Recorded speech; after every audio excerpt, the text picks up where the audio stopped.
আজকে মেসে বন্ধুরা মিলে বানিয়ে ফেললাম গরম গরম খিচুড়ি এবং মাংস। এই জন্য প্রথমে যাবতীয় সকল কিছু গুছিয়ে নিলাম। গুছিয়ে নেওয়ার পরে সকল বন্ধুরা মিলে এগুলো বাছার পরে এগুলো ধুয়ে নিলাম। ধুয়ে নেওয়ার পরে এগুলো সুন্দরভাবে কেটে নিলাম। কেটে নেওয়ার পরে তারপরে আদা কাটলাম, রসুন কাটলাম। এরপর গোস্তগুলো ভালো করে ধুয়ে নিলাম। ভালো করে ধুয়ে নেওয়ার পরে এর উপর দিয়ে ভালোভাবে লেবু চিপিয়ে দিলাম। এরপরে চাল ডাল রেডি করলাম, তারপরে এগুলো ধুয়ে নিলাম। ধুয়ে নেওয়ার পরে এখন আদাগুলোকে ভালোভাবে গলাতে হবে। গলানোর জন্য এই তালার সাহায্যে গলিয়ে নিচ্ছি। গলানোর পরে সকল কিছু সুন্দরভাবে রেডি হয়ে গেল। হওয়ার পরে এখনও আবার আমাদের রসুন গলাতে হবে। এই জন্য আদা এবং রসুন একসাথে গুলে নিলাম তালার সাহায্যে, কিচ্ছুই করার নাই।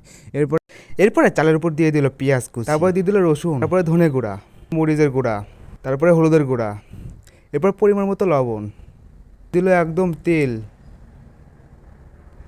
তারপরে সুন্দরভাবে হাত দিয়ে ভালোভাবে মাখিয়ে নিল। দেখুন কত সুন্দরভাবে মাখাচ্ছে। তারপরে দিয়ে দিলাম চলা ফল যাবতীয় কিছু, তারপরে আবার ভালো করে মাখিয়ে দিলাম।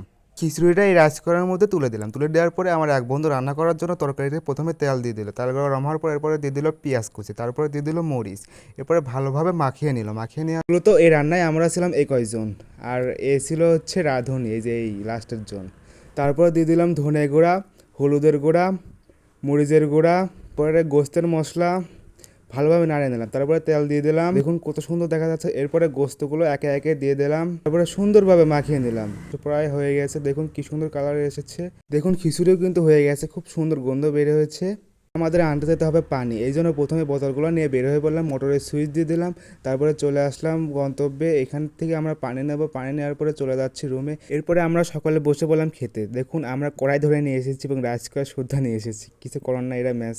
তারপরে খিচুড়ি এবং মাংস নিয়ে দিলাম। অনেক, সত্যি কথা বলতে অনেক স্বাদ হয়েছে। এরপরে মাংস একটাও ছিল না, কিন্তু খিচুড়ি অল্প একটু রয়েছিল। পরের দিন সকালে ভেজে খাবো, সমস্যা নেই।